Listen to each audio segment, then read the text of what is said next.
श्रीमद् भगवद गीता के 8वें अध्याय अक्षर ब्रह्म योग को प्रश्नोत्तर के माध्यम से प्रारंभ करते हैं।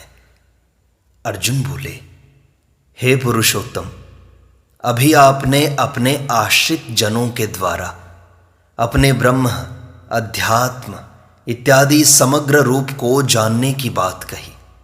अतः मैं यह पूछना चाहता हूं कि वह ब्रह्म क्या है, अध्यात्म क्या है, कर्म क्या है, अधिभूत किसको कहा गया है। भगवान कहते हैं, उस परम अक्षर अर्थात निर्गुण निराकार परमात्मा को ब्रह्म कहते हैं। जीवों की सत्ता होनेपन को अध्यात्म कहते हैं। महाप्रलय में अपने कर्मों के सहित मुझ में लीन हुए जीवों को महासर्ग के आदि में कर्म फल भोग के लिए अपने में से प्रकट कर देना अर्थात शरीरों के साथ विशेष संबंध कर देना ही त्याग रूप कर्म है। हे देहधारियों में श्रेष्ठ अर्जुन, नष्ट होने वाले मात्र पदार्थ अधिभूत हैं और सृष्टि के आरंभ में सबसे पहले प्रकट होने वाले हिरण्यगर्भ ब्रह्मा जी अधिदैव हैं। इस मनुष्य शरीर में अंतर्यामी रूप से मैं ही अधियज्ञ हूं। अर्जुन ने पूछा, हे मधुसूदन, वश में किए हुए अंतःकरण वाले मनुष्यों के द्वारा अंतकाल में आप कैसे जानने में आते हैं। श्री भगवान कहते हैं, हे अर्जुन, मैं पहले अंतकाल के विषय में अपना नियम सुनाता हूं। जो मनुष्य अंतकाल में मेरा स्मरण करते हुए शरीर छोड़ता है वह मुझे ही प्राप्त होता है, इसमें बिल्कुल भी संशय नहीं है। अर्जुन ने पूछा, अंतकाल में आपका स्मरण करे तो आपको प्राप्त होगा, पर यदि आपका स्मरण न करे तो क्या होगा। भगवान ने कहा, हे कुंती नंदन, मनुष्य अंत समय में जिस जिस भाव का स्मरण करते हुए शरीर छोड़ता है वह अंत समय के भाव से सदा भावित हुआ उसी भाव को प्राप्त हो जाता है। अर्जुन ने पूछा, तो फिर हे प्रभु, अंतकाल में आपके स्मरण के लिए क्या करना चाहिए। श्री भगवान कहते हैं, तू अपने मन और बुद्धि को मुझ में अर्पण करके सब जगह मेरा ही स्मरण कर और प्राप्त कर्तव्य कर्म भी कर। इससे तू निसंदेह मुझे ही प्राप्त होगा। अर्जुन ने फिर पूछा कि आपके किस स्वरूप का चिंतन करने से नियत आत्मा मनुष्य आपको कैसे प्राप्त कर लेता है भगवान, कृपया विस्तार से बताइए। श्री भगवान कहते हैं, मेरे सगुण निराकार, निर्गुण निराकार और सगुण साकार ये 3 स्वरूप हैं। इनमें से पहले मैं सगुण निराकार के चिंतन से अपनी प्राप्ति बताता हूं। हे पार्थ, जो मनुष्य अभ्यास योग से युक्त अनन्य चित्त से परम दिव्य पुरुष का अर्थात मेरे सगुण निराकार स्वरूप का चिंतन करता हुआ शरीर छोड़ता है वह मेरे उसी स्वरूप को प्राप्त हो जाता है। अर्जुन ने पूछा कि वह स्वरूप कैसा है भगवान। श्री भगवान ने कहा, वह सर्वज्ञ है, सबका आदि है, सब पर शासन करने वाला है, सूक्ष्म से सूक्ष्म है, सबका धारण पोषण करने वाला है, अचिंत्य है और अज्ञान अंधकार से रहित तथा सूर्य की तरह प्रकाश स्वरूप है। ऐसे स्वरूप का जो चिंतन करता है वह भक्ति युक्त मनुष्य अंतकाल में योग बल के द्वारा अचल मन से अपने प्राणों को भ्रिकुटी के मध्य में अच्छी तरह से स्थापन करके शरीर छोड़ने पर उस परम दिव्य पुरुष को प्राप्त हो जाता है। अर्जुन पूछते हैं, मैंने आपके सगुण निराकार स्वरूप के चिंतन से आपकी प्राप्ति की बात सुन ली।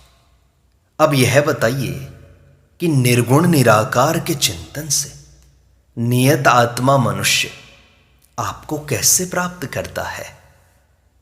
भगवान श्री कृष्ण ने कहा, वेदवेत्ता लोग जिसको अक्षर कहते हैं, राग रहित यति लोग जिसको प्राप्त करते हैं, और जिसको प्राप्त करने की इच्छा से ब्रह्मचारी लोग ब्रह्मचर्य का पालन करते हैं, उस पद की प्राप्ति की बात मैं संक्षेप से कहूँगा। जो साधक अंतकाल में संपूर्ण इंद्रियों को वश में करके, मन को हृदय में स्थापित करके और प्राणों को मस्तिष्क में धारण करके योग धारणा में स्थित हुआ, ओम इस एक अक्षर ब्रह्म का उच्चारण और मेरे निर्गुण निराकार स्वरूप का चिंतन करता हुआ शरीर छोड़ता है, वह परम गति को प्राप्त होता है। अर्जुन ने पूछा कि निर्गुण निराकार के चिंतन से आप प्राप्त हो जाते हैं, यह बात मैंने सुन ली। अब यह बताइए कि सगुण साकार के चिंतन से नियत आत्मा मनुष्य आपको कैसे प्राप्त करता है? श्री भगवान ने कहा, हे पार्थ, अनन्य चित्त वाला जो मनुष्य नित्य निरंतर मेरा ही चिंतन करता है, मुझ में सदा लगे हुए उस योगी को मैं सुलभ हूं, अर्थात उसको मैं सुलभता से प्राप्त हो जाता हूं। अर्जुन पूछते हैं, आपकी प्राप्ति से होगा क्या भगवान? श्री भगवान ने कहा, जो महात्मा लोग मेरे परम प्रेम से युक्त होकर मुझे प्राप्त कर लेते हैं, वे हर समय मिटने वाले और दुखों के घर रूप पुनर्जन्म को प्राप्त नहीं होते। अर्जुन ने पूछा, तो फिर पुनर्जन्म किसका होता है? श्री कृष्ण ने कहा, हे अर्जुन, ब्रह्मलोक तक सभी लोग पुनरावृत्ति हैं, इसलिए उन लोकों में जाने पर फिर लौटकर आना ही पड़ता है, अर्थात फिर जन्म लेना ही पड़ता है। परंतु हे कौन्तेय, मेरी प्राप्ति होने पर फिर जन्म नहीं लेना पड़ता, क्योंकि काल की अवधि होने से वे लोग पुनरावर्ती हैं और मैं कालातीत हूं। अर्जुन ने पूछा कि वह काल की अवधि क्या है? श्री कृष्ण ने कहा, दिन रात के तत्व को जानने वाले पुरुष यह जानते हैं कि 1000 चतुर्युगी बीतने पर ब्रह्मा का एक दिन होता है, और 1000 ही चतुर्युगी बीतने पर ब्रह्मा की एक रात होती है। ब्रह्मा के दिन के आरंभ काल में नींद से जागने पर ब्रह्मा के सूक्ष्म शरीर से संपूर्ण प्राणी प्रकट होते हैं, और ब्रह्मा की रात के आरंभ काल में ब्रह्मा के सोने पर ब्रह्मा के सूक्ष्म शरीर में संपूर्ण प्राणी लीन हो जाते हैं। प्रश्न उठा, वे प्राणी बार बार क्यों जन्मते मरते हैं भगवान? भगवान श्री कृष्ण ने कहा, प्राणियों का समुदाय तो वही रहता है जो कि पहले सर्गों में था, पर केवल अपने राग द्वेष युक्त स्वभाव के परवश होकर वही प्राणी समुदाय बार बार ब्रह्मा के दिन के समय उत्पन्न होता रहता है और ब्रह्मा की रात के समय लीन होता रहता है। प्रश्न उठा, उस ब्रह्मा के सूक्ष्म शरीर से भी श्रेष्ठ और कोई है क्या जिसका कभी विनाश न होता हो? भगवान बोले, हां, उस ब्रह्मा से भी परे एक नित्य निरंतर रहने वाला भाव रूप अव्यक्त परमात्मा है, जो कि संपूर्ण प्राणियों के नष्ट होने पर भी नष्ट नहीं होता। उसी को अव्यक्त अक्षर और परम गति कहते हैं। तथा जिसको प्राप्त होने पर जीव फिर लौटकर संसार में नहीं आते, वही मेरा परम धाम है। अर्जुन पूछते हैं, उस परम धाम की प्राप्ति कैसे हो भगवान? भगवान कहते हैं, हे पार्थ, जिसके अंतर्गत सब संसार है और जिससे सब संसार व्याप्त है, वह परम पुरुष परमात्मा अनन्य भक्ति से प्राप्त होता है। प्रश्न उठा, संसार का संबंध न रखने से और अन्य का संबंध रखने से होता क्या है? श्री कृष्ण ने कहा, हे अर्जुन, जिस मार्ग से गए हुए अन्य का संबंध न रखने वाले प्राणी फिर लौटकर संसार में नहीं आते, और जिस मार्ग से गए हुए अन्य का संबंध रखने वाले प्राणी फिर संसार में लौटकर आते हैं, उन दोनों के मार्ग को मैं कहूंगा। अर्जुन ने पूछा, वे दोनों मार्ग कौन से हैं भगवान?